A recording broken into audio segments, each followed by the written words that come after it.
All right, guys, we're back again. COVID Cabal. It's been a long time. It's been a long time. It's been a minute. It's been a minute since we had COVID Cabal. We had the holidays. We just had so much going on, guys. It's been such a busy time. It's been such a busy time. And we should only have one more COVID Cabal. Guys, we're okay. Let me finish my sentence. We're gonna have more than one COVID Cabal, but we may only have one more COVID Cabal here. We may only have one more COVID Cabal in the classic room, the classic study. We may not have COVID Cabal. Might be on second to last COVID Cabal. I think tomorrow we got a dynamic man. We got another COVID Cabal the next Monday. That's it. That's it. That is if I get my passport. I'm gonna tell you guys something before we get into this. I'm gonna tell you guys. They're trying to keep a good man down. They're trying to keep a good man down. And so, as a good man, I had to pop open the Santa Emilion Grand Cru. Haven't had it yet. 2014, not a great year, to be honest. I know it's not a great year. Please forgive me. Please forgive me. It was what they had on sale.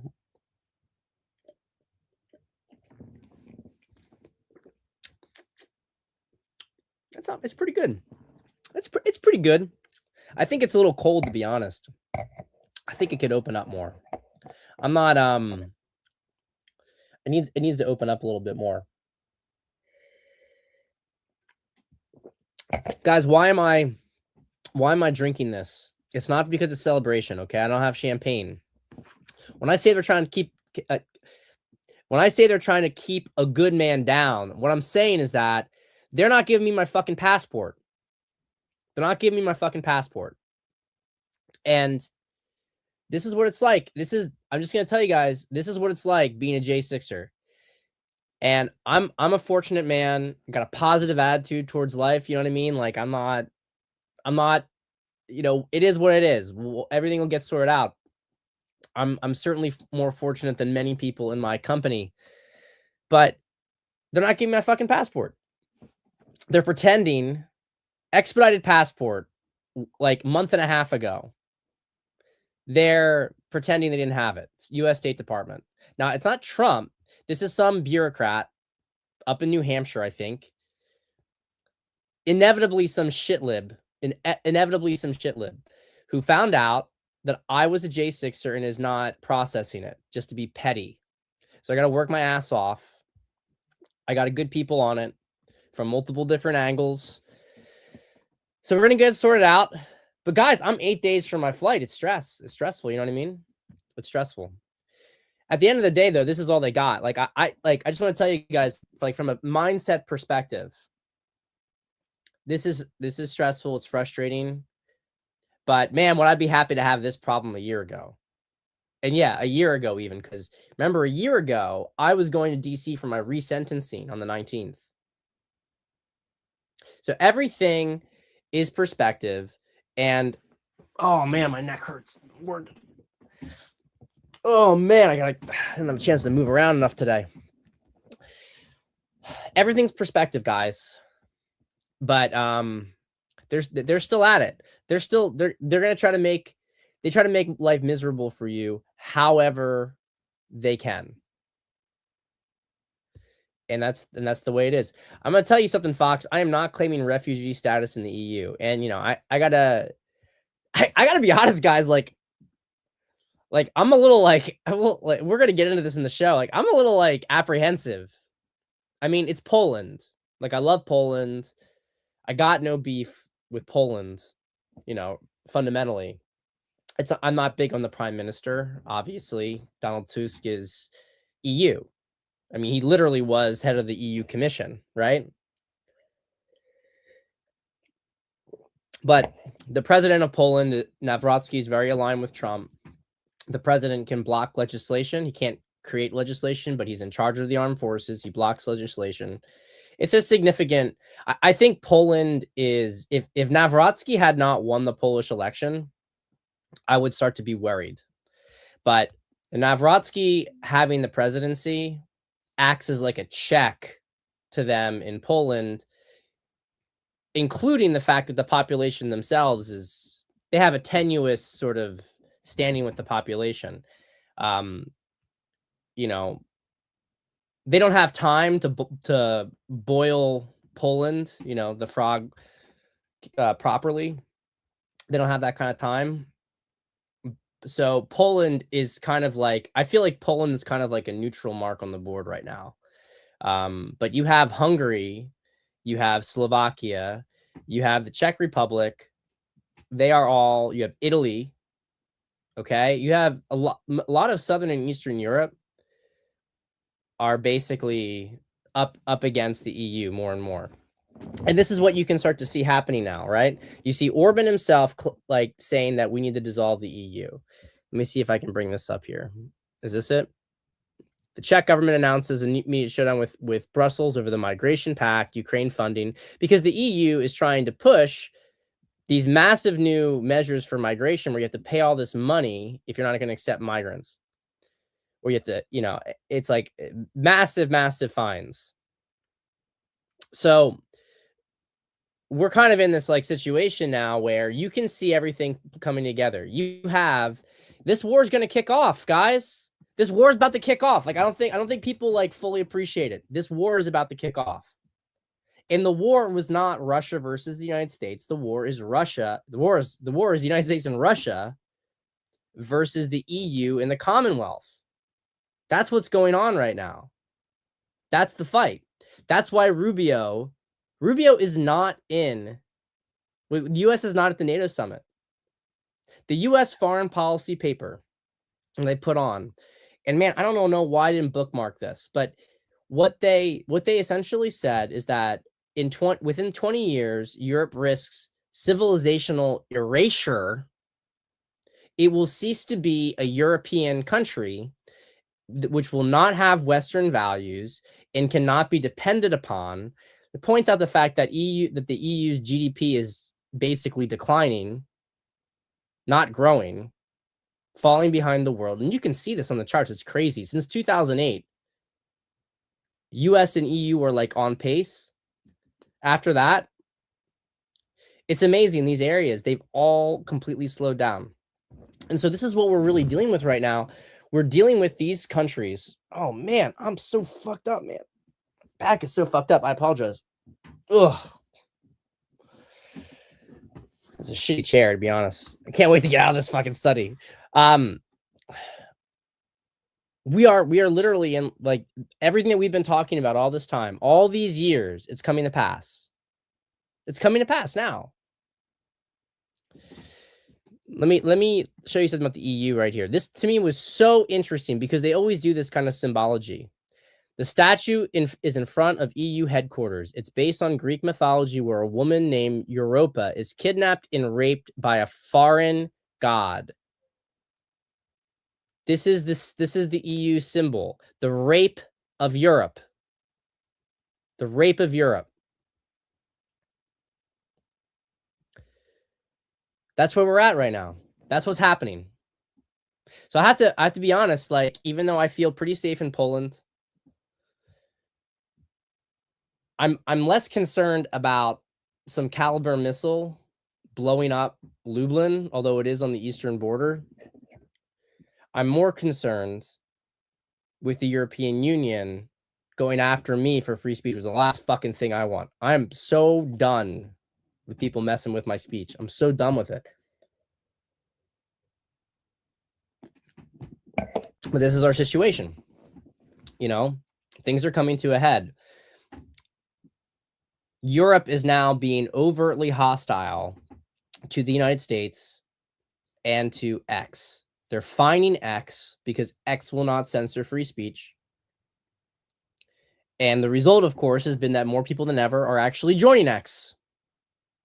Across Europe, it's become the #1 downloaded app. This stuff is not going to work out well for them. But we are starting to see the dividing lines. And I really want to say this. This is an important thing for me to say to my, my fellow Europeans. Okay, I'm going to say my fellow Europeans. Look at that. You guys got to get over this arrogance. And I don't mean that you don't have anything to be proud of. I don't like this kind of I don't like the sort of like, you know, Europe is like high culture place. Even still today, it is. It's a beautiful continent. And as much of an American nationalist as I am, I've always said this, it's easier for me to move to Europe than it is for me to move outside the northeastern US. Like in many ways, I'm a snob. It's a complicated feeling. I don't know how to say it. I absolutely love the American people. I love this country. I don't think I even have to say that. I proved it. My actions. But in many ways, I identify more with a European, the culture of Europe. I think that's what it is. There's just a sophistication to Europe that I identify with. Even the non-sophisticated parts of Europe, there's a different way of operating, and I'm always going to be an American chauvinist, but I love Europe. I have a deep love of Europe. It's not a surprise that I married a European. It's not a surprise. It makes perfect sense. And in many ways, I am an internationally minded person, but I'm an internationalist, let's say, with deep love of my own country. I guess if you could say anything about me, I would consider myself en route to be American aristocracy. Noblesse oblige is how I view things. So I say this stuff with a very deep love of Europe and with a real clear sense that Europe has a lot to be proud of. But there's like a slave morality kind of aspect to Europeans today. I think a lot of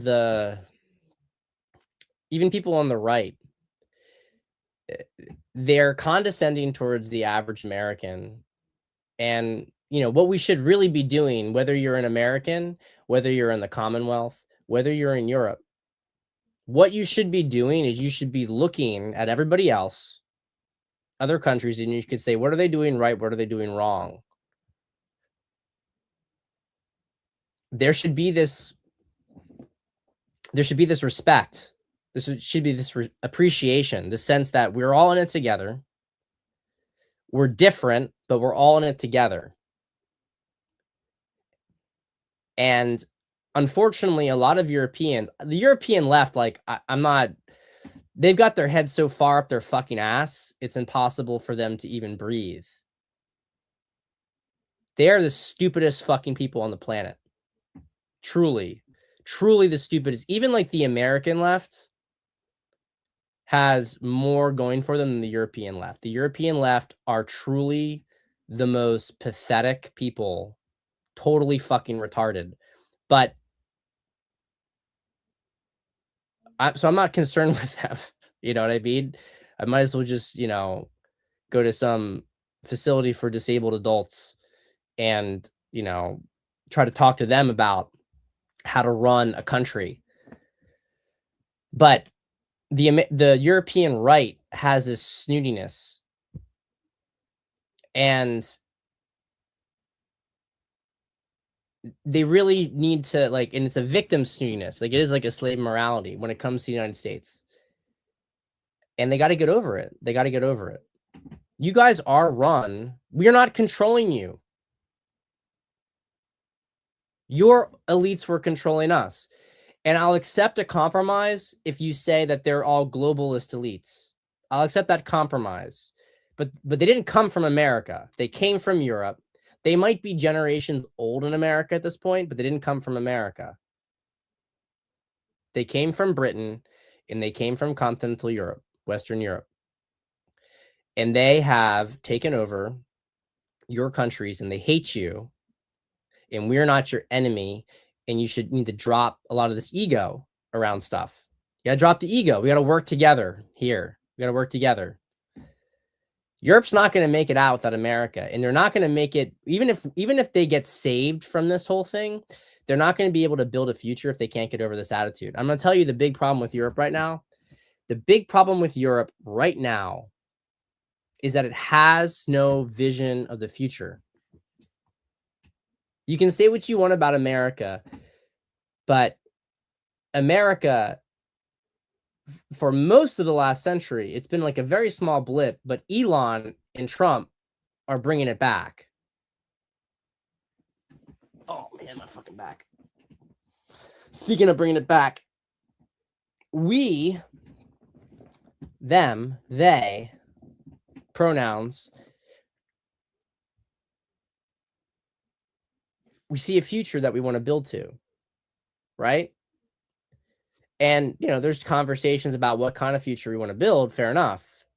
But there's a sense in America still that, at least among some of its elite, that we're going to build someplace. We're going to go someplace. I have no idea where Europe wants to go. Everything that everybody values about Europe is old. And you need to have love of your past. You need to have respect for your past. You need to cherish your past. But you also need to have a vision for the future. Europe's dying because it has no direction. The entire West is dying because it has no direction. But the Western countries that have the least direction are the ones that are dying the most. That's what's happening. Because you need to learn to live for something. If you don't have anything to live for, why would you procreate? Why would you have children if you don't think there is a future? I don't know what the fuck Europe wants for its future. Even the squabbles that they care about are in the past. You care about the fucking Donbass? That's what you care about? You care about the Donbass. That's your focus. That's your big obsession. I mean, there's just no... These people are incredibly sneaky and manipulative and intelligent until you find out what they're doing, and they're fucking retarded. They have no ability to think in the outside the box. There's no vision whatsoever. This is important because the war is really a Western civil war. That's what's happening. We have a Western civil war on our hands. And so as America is attacking now, you see it right as our literal Undersecretary of State, Sarah Roberts, base girl, by the way. Hope she can get me my passport. Sarah Roberts, can I get my passport, please? Actually, might send her a DM. Maybe she can do something. Why not? Shoot your shot, right? Look at this. This is what's going on in European courts. They're sentencing people to longer prison sentences than rapists because people insult the rapists. It's going on all across the UK, Germany, France, Belgium, Sweden. Those are all the worst offenders, right? Netherlands, Ireland. But what's significant is not that they're doing this, because we've known they've been doing this. What's significant is now the Undersecretary of State, and right after this, she did a video saying, I have a diplomatic passport, so I can say these things. You can't. We are essentially at war with the European Union and the Commonwealth. That's what's happened. And that's why we're at Venezuela. People don't understand, oh, why are we going after Venezuela? We're going after Venezuela because Venezuela is an asymmetrical attack on the Cabal. Because Venezuela is the hub of narco trafficking, where they make their money. A. B. Venezuela is where Smartmatic was based. Remember, Dominion software was sold recently on a fire sale. Everybody like looks at this kind of stuff and they're like, why are we going after Venezuela? Oh, America, we're just getting involved in stupid conflicts again. No. Venezuela is hitting them where it hurts. And it's part of the bigger battle strategy. Things are going to kick off in the States at the end of Q1 next year. And I'm going to tell you, you can expect the indictments. I'm not saying it's going to be every single one of these, but I'll be very shocked if we don't get Clinton or Obama or both. We're going to start to get some serious arrests. Everything is leading up to it. You may not want to believe it. You may say nothing ever happens. Nothing ever happens until it happens. Director Patel confirms that Comey, Brennan, Clapper conspired with operatives from overseas, i.e. British intelligence, in their anti-Trump operations. This is the FBI director saying this.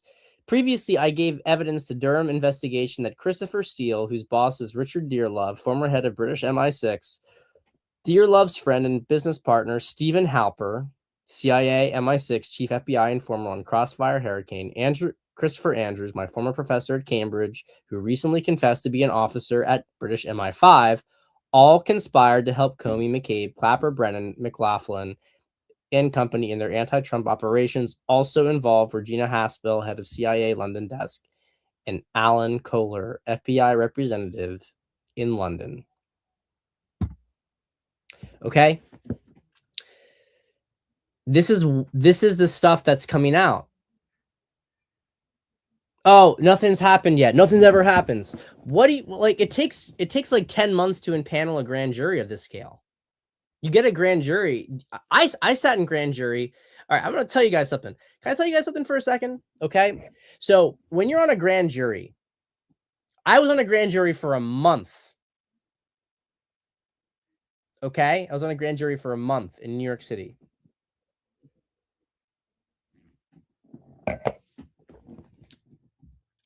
Served 4 hours a day for 1 month.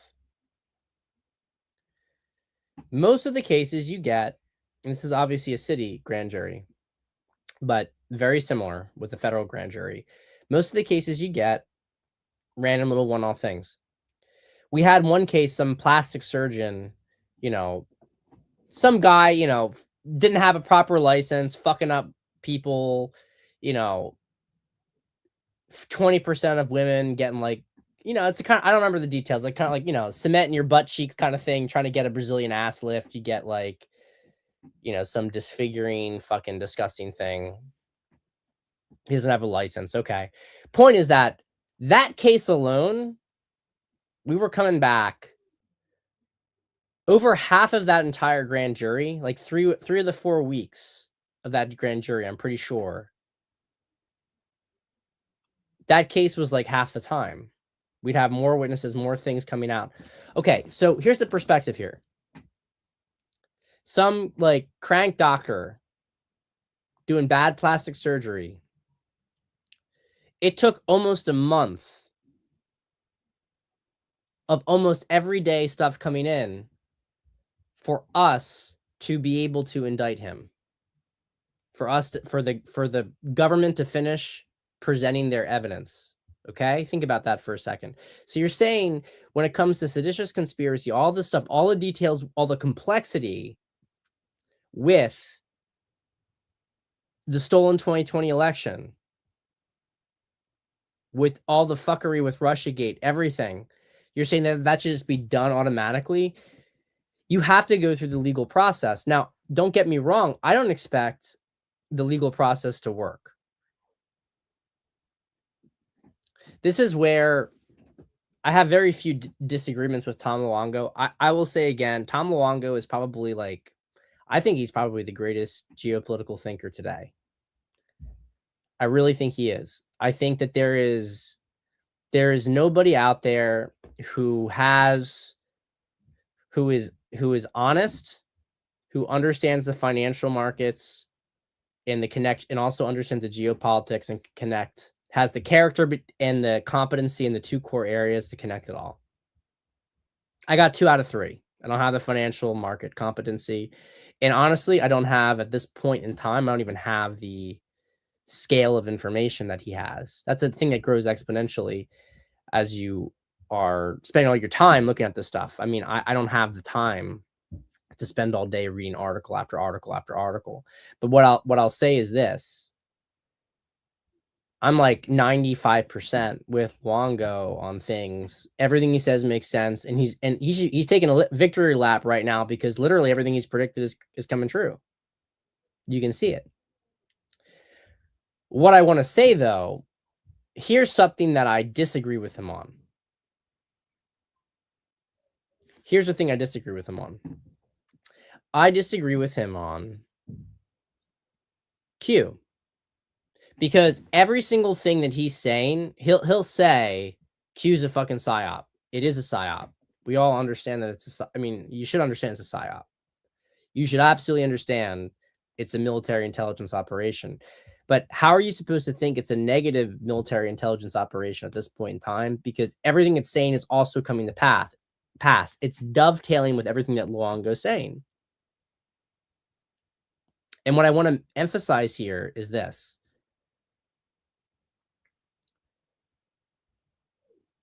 Comey got off, didn't he? They can re-indict him, but he got off on technicalities. How are you supposed to actually take down this government through a captured FBI and justice system? Let's look at the pipe bomber, right?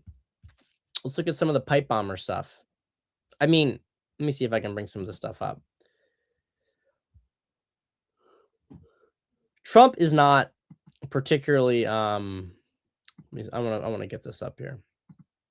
Trump is not particularly bullish about all this stuff himself. Sorry about this nonsense. Gotta find it. Okay. J6 pipe bomber went unidentified for 5 years. No idea who it was. Then a private investigator identified a U.S. Capitol police officer that is now at the CIA as being the suspect. Now, a couple weeks later, magically, they found the real J6 pipe bomber that has no connections to the government, just a local bail bondsman. Okay. And that guy submitted his plea without a lawyer. None of this stuff is like buyable. Nobody in the J6 community buys it. And you know, I don't know what to say about the FBI. Is there some deal made that they will help Trump take down the British connection, but none of the domestic guys, none of the bad actors domestically are going to be able to get taken out? I don't know what the deal is. I don't like it. I don't like it. But I'm telling you this.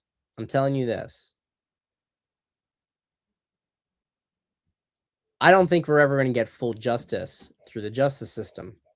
I don't think it's possible. How is it possible when you have judges responsible for these verdicts?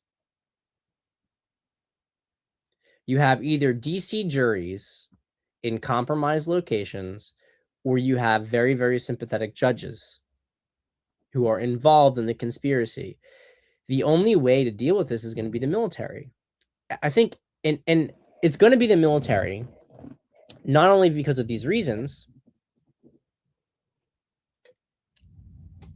but because the Insurrection Act is going to involve the military anyway. And you see right now, Trump, Miller, they are calling for people to be involved as JAG officers or as military courts. Now, a lot of this stuff, military judges, and a lot of the stuff has to do with illegals. I understand this. But the infrastructure is being set up for literally a massive Nuremberg trial. And you notice at the same time, all the stuff I'm talking about right now, as I'm talking about this, all the stuff with the vaccine stuff is like pouring out all of a sudden. Everything's coming to a head as we get to the end of the year. All the rot, all the corruption, it's all coming out, all coming to a head. So you're seeing the battle lines drawn. Everybody who wants this direct fight, they're going to get it. They're going to get it next year.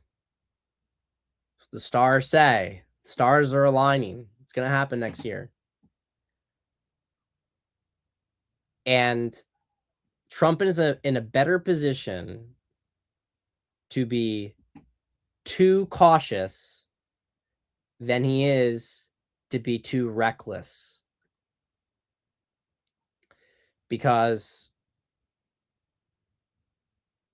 all that happens politically, if the people want more action, all he has to do is give them more action, and he's great. But if you overstep, it's hard for you to repair that. He's better at managing tension than any of these fucking losers in the commentariat that cannot stop. They cannot handle the tension of this moment. And that's their problem. I'm going to tell you guys, you're going to have to be prepared for a lot more tension in the future. You're going to have to be prepared for a lot more tension in a lot more difficult situations. Because the solutions to all the problems we face are not going to happen smoothly. There's going to be a lot of moral gray area and a lot of very, very harsh measures taken because of all the bad faith that we've experienced. It means people like Somalians who loot and steal and contribute nothing to any country. I'll stand by this. I say it every time we get on this topic. If you're an immigrant, you came to these countries, you assimilated, you love your new country, you identify with it, you contribute to its tax base. I genuinely don't think anything is going to happen to you, and I hope it won't. And I'll be the first person to back you up. It's easy to back you up because there's not a lot of you. Unfortunately, you're there. I know a bunch of you. You're not the majority. 80% in Europe are going to go back. They're going to go back. Nobody can rationalize it. They can't, and especially with AI, you don't think that they're going to be able to figure out this kind of stuff. There's positive and negative uses of all these things, but I'm just saying, like, you're going to have to stiffen your spine. You're going to have to stop being a hysterical little woman. I'm not saying you guys, but a lot of these commentariat people, they want it to happen now. It needs to happen now. It needs to happen now. It's happening exactly as it's meant to happen. And the people who are doing this, you don't think Trump knows? Trump doesn't know. They're not going to kill me if I don't act against them. He's going to take them out. You can hear it. Just waiting for his moment. What city do we want the trials in?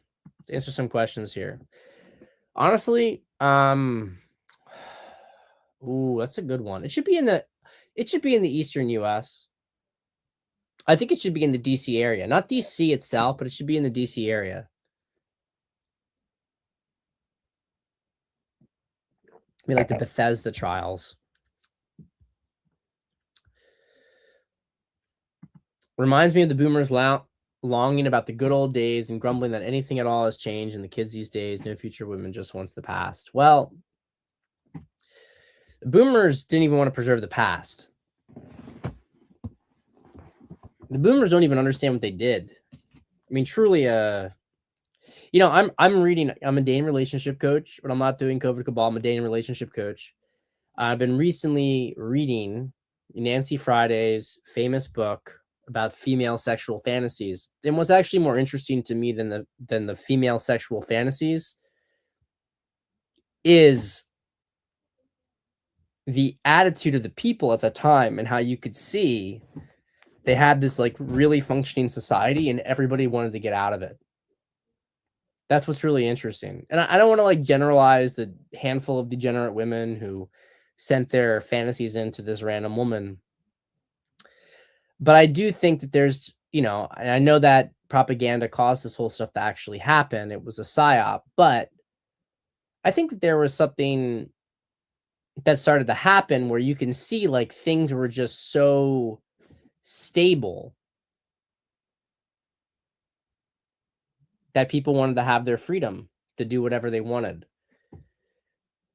It almost felt like the ones who were holding down the fort resented that they had to hold down the fort.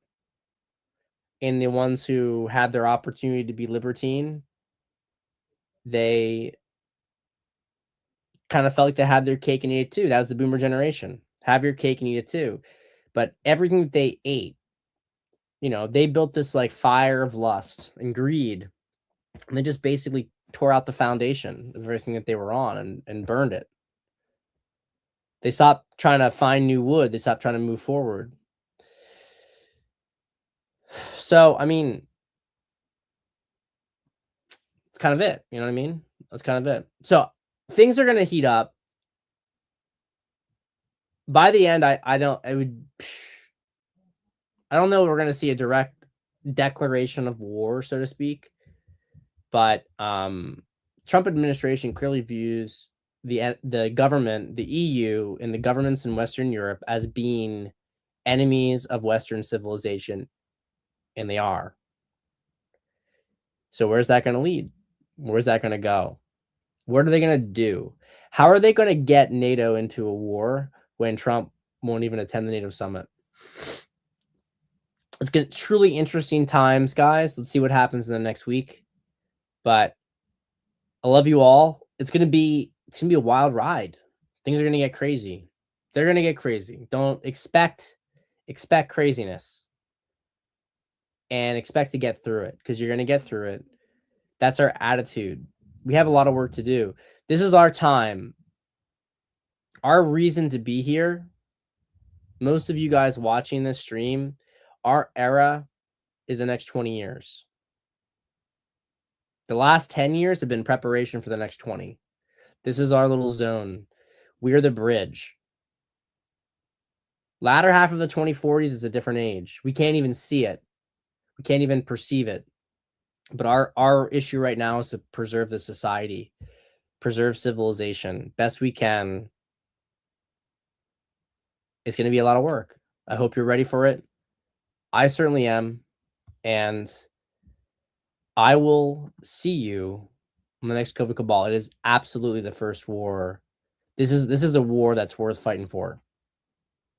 It's a good war. It's a just war. Feels good, to be honest.